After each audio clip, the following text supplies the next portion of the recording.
गणेश जी की कहानी सबसे पहले हर व्रत में पढ़ी जाती है और कोई भी काम करने से पहले गणेश जी की आरती पढ़ते हैं और सबसे पहले तो पूजा का संपूर्ण फल इसी से प्राप्त होता है। और करवा चौथ वाले दिन सबसे पहले गणेश जी की कहानी पढ़ी जाती है। हम आपको सुनाते हैं आज कहानी। देश भर में करवा चौथ का त्योहार मनाया जा रहा है। उस दिन महिलाएं 16 श्रृंगार करके व्रत पूजन करती है। हिंदू धर्म में इस त्योहार का विशेष महत्व माना जाता है। कहते हैं कि कोई भी व्रत पूजा उसकी कथा के बिना अधूरी मानी जाती है, इसलिए हर व्रत में कथा जरूरी सुनी या पढ़ी जाती है। यहाँ आज हम आपको ऐसी कथा के बारे में बताएंगे। कथा अनुसार काफी समय पहले की बात है। एक गांव में एक अंधी बुढ़िया रहती थी जिसका एक लड़का और बहू थी। उसके परिवार गरीब था। अंधी बुढ़िया रोजाना गणेश जी की विधि विधान पूजा करती थी। गणेश जी उस समय बुढ़िया के भक्ति से प्रसन्न हुए और एक दिन साक्षात उसके सम्मुख आकर कहते हैं कि मैं आपकी पूजा से प्रसन्न हूँ, जो वर मांगना है मांग लो। बुढ़िया ने कहा मुझे मांगना नहीं आता तो कैसे और मैं क्या मांगू। तो बुढ़िया बोली भाई मैंने नहीं मांगना आता तो मैं क्या मांगू, कैसे मांगू। तब गणेश जी बोले अपने बहू बेटों से पूछ कर आना। तो भी गणेश जी बोले अपने बहू बेटों से पूछ कर आना, जो आपने इच्छा है वो मांग लेना। तब बुढ़िया ने अपने पुत्र और बहू से पूछने गई तो बेटा बोला कि धन मांग लो और बहू ने कहा कि पोता मांग लो। तब बुढ़िया ने सोचा कि ये तो अपने अपने मतलब की बातें कर रहे हैं। तो भाई बेटा बोला धन मांग लो, बहू बोली पोता मांग लो। तो फिर बुढ़िया ने यही सोचा ये तो अपने अपने मतलब की बातें कर रहे हैं। फिर बुढ़िया ने पड़ोसियों से पूछा। पड़ोसी ने कहा बुढ़िया तेरी थोड़ी सी जिंदगी बची है कि तू क्या मांगे, धन और पोता तू केवल अपने नेत्र मांग ले जिससे तेरी बची हुई जिंदगी सुख से गुजर जाए। उस बुढ़िया ने बेटे बहू और पड़ोसियों की बातें सुनने के बाद घर में जाकर सोचा कि क्यों न ऐसी चीज मांग लूं जिससे बेटा बहू और मेरा सबका ही भला हो जाए।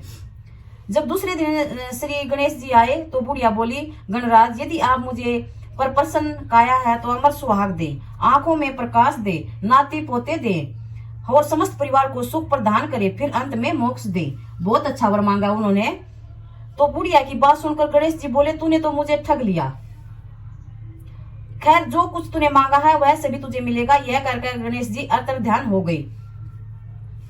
गणेश जी जैसे बुढ़िया माँ को मांगे अनुसार सब कुछ दिया, वैसे हम सबको देना, देश और दुनिया की सबकी मनोकामना पूर्ण करना।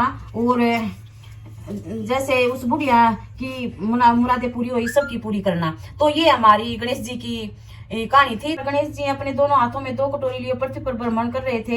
एक कटोरी में दूध था और दूसरी कटोरी में कच्चे चावल थे, लेकिन गणेश जी के पास दोनों कटोरी बहुत छोटी थी, उनमें बहुत छोटे दूध और चावल थे। गणेश जी ने जाकर कई लोगों से खीर मांगने के निवेदन किया, लेकिन किसी ने भी बात नहीं मानी, क्योंकि इतनी कम चीजों में खीर कैसे बनती है। आखिर में गणेश जी का एक बुढ़िया यानी कि एक बूढ़ी माई के घर पहुंचे और उन्हें प्रार्थना करने लगे कि यह खीर बना लो। बुढ़िया माई मान गई और गणेश जी ने दोनों कटोरी मांगने लगी। तब गणेश जी ने बुढ़ी अम्मा से एक बड़ा बर्तन लाने को कहा। जब अम्मा ने कारण पूछा तो उन्होंने बोला कि इन दोनों कटोरियों में मौजूद दूध से चावल खाली करना है ताकि इनके ज्यादा खीर बन सके और गाँव में बढ़ सके।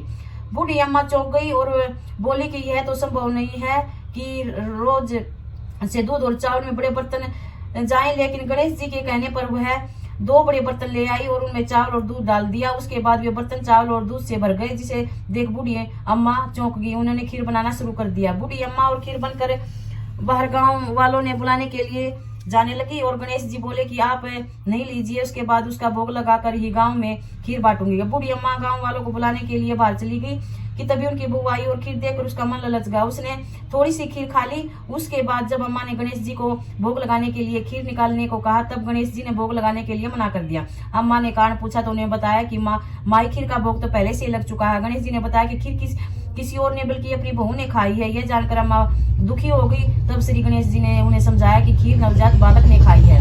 गर्भ में पल रहे बालक या गर्भवती माँ द्वारा खीर खाने और लेने से एक प्रकार से भोग गणेश जी को लगा है, क्योंकि गर्भवती महिलाएं या गर्भ पल रहा बालक सबसे शुद्ध और पवित्र माने जाते हैं।